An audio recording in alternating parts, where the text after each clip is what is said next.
Hello, nice to see you on my channel, Hearts and Shadows. Enjoy watching. My name's Calvin. What happened to me recently shook me so deeply, I figured I had to let it out. What my girlfriend said to me, in front of a room full of people during a party she planned for me, was something I'll never forget. Not just because of how embarrassing it was, but because it was the moment everything in my life shifted. One sentence out of her mouth made me realize I had been living in denial for way too long. Before I get to that part, though, let me walk you through how things got to that point, because looking back now, I realize the signs were all there. I just didn't want to see them. I've always been the quiet type, but my girlfriend Juliana is the complete opposite of me. We've been together for 5 years, and we've lived under the same roof for 3. From the beginning, I was drawn to her energy. She laughs loudly, talks fast, and doesn't hesitate to say whatever's on her mind. People love her instantly, and she's the center of attention almost everywhere we go. And at first, I thought maybe that balance between us would work. You know, opposites attract and all that. For a while, it did work. She made me come out of my shell a bit more, and I gave her the grounding she sometimes needed when her energy got a little too wild. But over time, I started to notice the cracks. I couldn't help but wonder if we were really aligned for the long run. Now here's the thing. I've been thinking about marriage. A lot. I even went ahead and bought the ring. It wasn't a rushed decision either. I thought about it for months, but lately things have not been the same. Juliana just stopped wanting to be close, both physically and emotionally. I know life can get busy, and sometimes affection takes a back seat, but weeks turned into months, and every time I reached out, she'd gently pull away or pretend she didn't notice. I wasn't trying to force anything. I gave her space. I was patient. But no matter how softly I tried, she'd always dodge me, sometimes with a laugh, a quick excuse, or a not now. And the more it happened, the more I started to question myself. Was I doing something wrong? Had I become unattractive to her? Or was I just being paranoid, seeing problems where there were none? But then came the night that really flipped something in my head. We had been invited to this event. It was supposed to be a fun night out. A friend of hers was celebrating something, and I figured we could use a break and reconnect. From the moment we got there, I noticed she was drinking more than usual, bouncing from group to group, louder than I'd seen her in a while. I stood back and watched, giving her space to enjoy herself, but then it just got uncomfortable. I saw her flirting with a male server. Then the music started, and she took to the dance floor. At first it was just dancing, but soon she was moving too close to other guys, trying to grind them like I wasn't even there. I felt this mix of shock, embarrassment, and something deeper I couldn't name. Everyone could see it, and I didn't want to make a scene, but I had to do something. I quietly took out my phone and started recording because I needed proof that what I was seeing was real. Eventually, I walked up, put my arm around her, and guided her out of there. She was tipsy, laughing like nothing was wrong. The next morning, I waited until she was sober.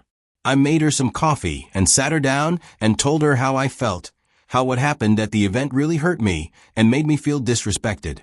She looked me dead in the eye and said she didn't remember any of it. She acted like I was exaggerating. That's when I pulled out the video. I figured showing her would at least help her understand why I was upset. But instead of apologizing or explaining, she flipped it on me. She said I betrayed her, that I used her vulnerable state against her, that a real man would have protected her instead of spying on her. I couldn't believe it. I sat there stunned, watching her twist everything around until I started wondering if I had overreacted.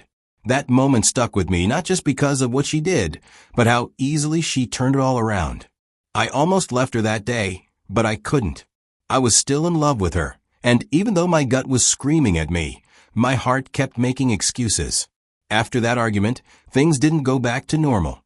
We were still sharing the same space, sleeping in the same bed, but it was like there was this invisible wall between us.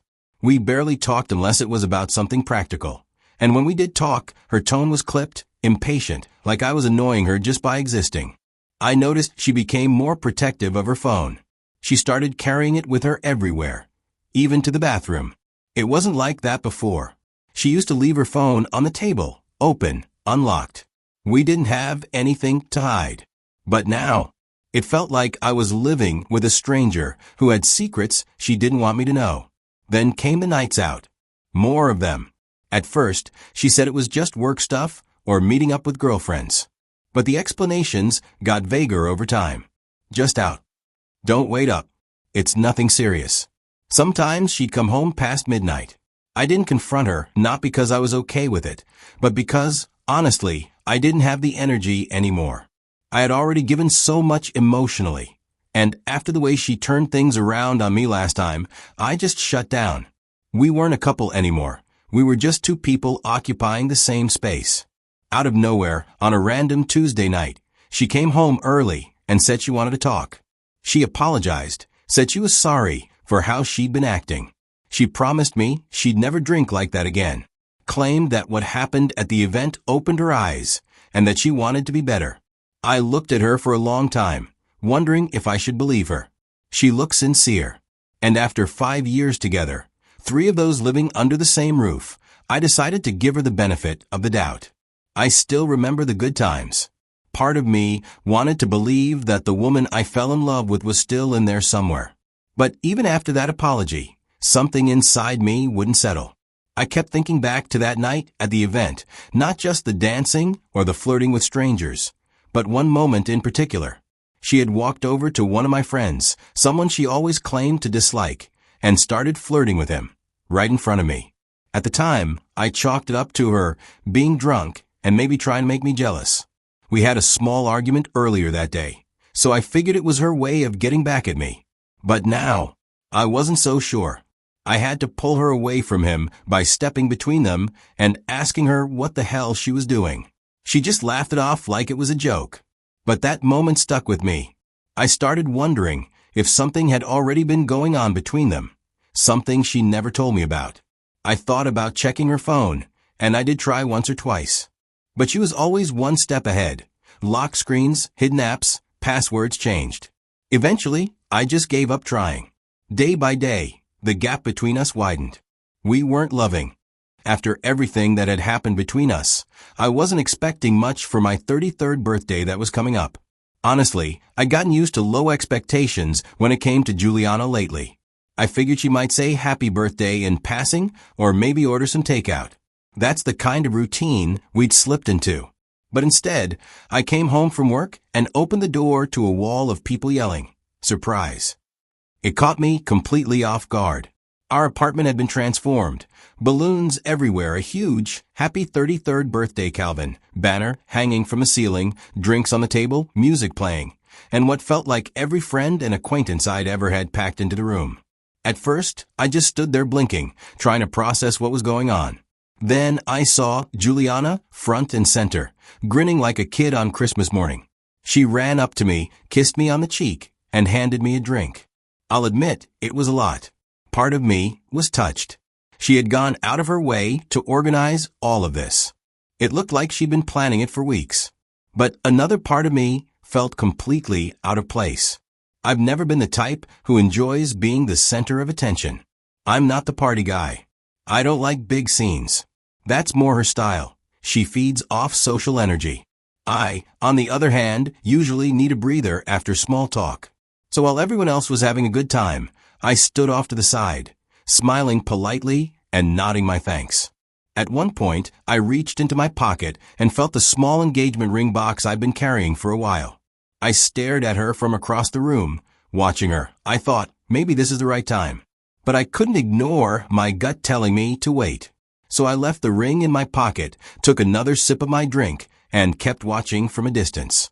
Soon, Juliana clinked her glass and grabbed the microphone someone had set up for speeches. I watched her walk up to the front of the room, slightly tipsy, but still steady. She smiled, adjusted her hair, and started speaking. At first, it sounded like the usual birthday toast. She said she was proud of me, talked about how far we'd come together. Everyone was listening, smiling, even clapping. But then she changed direction.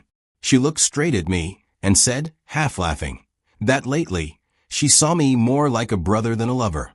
The room went quiet for a beat, and then a few people gave this awkward chuckle, like they weren't sure if it was a joke or not. I tried to keep my face neutral. Then she kept going. Said she wished I were her brother instead of her partner. Said the romance had died a long time ago. Admitted that she stayed because life with me was easy. I gave her stability, support, and everything she needed, but not what she wanted. I looked around the room to gauge the mood. But Juliana just kept talking, oblivious to the weight of her words. She thought she was being funny, but all I heard was humiliation, betrayal, disrespect. I didn't say a word. I simply put my drink down on the nearest table, turned around, walked to the door, and left. Because in that moment, I realized the truth. I was nothing more than a comfortable seat in a life she didn't value. And I was done sitting in it. When I left the party, I didn't know where else to go. I couldn't bring myself to go back to our apartment, not after what had just happened. So, I found a nearby hotel and checked in. I needed space to breathe, to think, to be alone. I thought I'd get some sleep, but my mind wouldn't shut off. Hours went by, and my phone began to blow up. Messages from Juliana, missed calls, voicemails. I could feel her desperation through every message. I wanted silence, so I turned the phone off. The next day, I forced myself to turn my phone back on. And of course, there were even more messages, each one more frantic than the last. I didn't reply. What was there to say? The damage was done. Still, I knew I couldn't avoid going home forever. I wasn't sure what to expect, but I knew the confrontation was coming. When I walked through the door, Juliana was there. The first thing she did when she saw me was try to act like nothing had happened. She played it off like I'd just left for no reason. She asked, almost in a whisper, "Why did you leave? What happened?" I looked at her, took a deep breath, and said, "I accept to be your brother, as you wanted." She froze. Then she looked at me like I was speaking in another language. "What are you talking about?" "I never said that," she replied, her voice a mix of confusion and frustration.